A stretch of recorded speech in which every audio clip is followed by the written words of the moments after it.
Assalamualaikum warahmatullahi wabarakatuh. Perkenalkan, saya dari kelompok 5 Dasar Kesehatan dan Keselamatan Kerja. Anggotanya yaitu Epi Rupiah, yaitu saya sendiri, Indah Purwasih, Muhammad Badli, Muhammad Rizal, Puspa Nur Fadilah, Windy Deviani, dan Lia Ayuni. Baik, di sini saya akan mempresentasikan hasil kerja kami tentang penyakit akibat kebisingan. Langsung saja pada pembahasan. Yang pertama, pengertian kebisingan.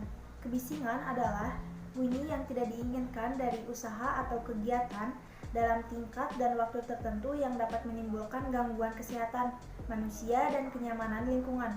Menurut Kepmen LH nomor 48 tahun 1996. Kemudian jenis-jenis kebisingan. Yang pertama yaitu bising kontinu. Artinya bising di mana fluktuasi dari intensitasnya tidak lebih dari 6 dB dan tidak putus-putus. Bising kontinu sendiri dibagi menjadi dua, yaitu wide spectrum, artinya bising dengan spektrum frekuensi yang luas. Contohnya seperti suara kipas angin, suara mesin tenun. Yang kedua yaitu narrow spectrum, yaitu bising yang relatif tetap akan tetapi hanya mempunyai frekuensi tertentu saja. Contohnya yaitu gergaji sirkuler dan katup gas. Kemudian yang kedua yaitu bising terputus-putus. Bising ini sering disebut juga intermittent noise, yaitu bising yang berlangsung secara tidak terus-menerus, melainkan ada periode relatif tenang, misalnya lalu lintas, kendaraan, kapal terbang, dan kereta api. Kemudian yang ketiga yaitu bising impulsif. Bising jenis ini memiliki perubahan intensitas suara lebih dari 40 dB dalam waktu sangat cepat dan biasanya mengejutkan pendengarnya seperti tembakan suara ledakan mercon dan meriam. Kemudian penyebab kebisingan. Beberapa faktor terkait kebisingan yaitu 1. Frekuensi, 2. Intensitas suara, 3. Amplitudo, 4. Kecepatan suara, 5. Panjang gelombang, 6. Periode, 7. Oktav band, 8. Frekuensi bandwidth, 9. Pure tone, 10. Loudness, 11. Kekuatan suara, dan yang terakhir tekanan suara. Selanjutnya yaitu dampak negatif dari kebisingan. Yang pertama yaitu gangguan psikologi akibat kebisingan. Psikologi berdasarkan Pusat Bahasa Departemen Pendidikan Nasional adalah sifat kejiwaan yang ditinjau dari segi kejiwaan yang berkaitan dengan stimulus dan respon seseorang yang bertingkah laku. Yang pertama ada gangguan. Gangguan dapat mengakibatkan timbulnya sifat agresif dan defensif pada seseorang.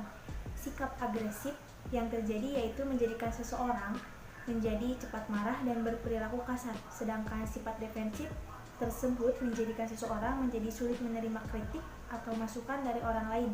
Kritik dan masukan tersebut dianggap hanya sebagai serangan suara yang masuk ke telinga. Selanjutnya yaitu speech interference, yaitu dapat menghasilkan kesalahpahaman akibat adanya suara yang tidak diinginkan, sehingga informasi yang disampaikan dapat mempengaruhi pendengar. Kemudian gangguan tidur. Kebisingan yang dirasakan dapat menurunkan kualitas tidur, suasana hati, dan kinerja seseorang. Selanjutnya yaitu human activity performance.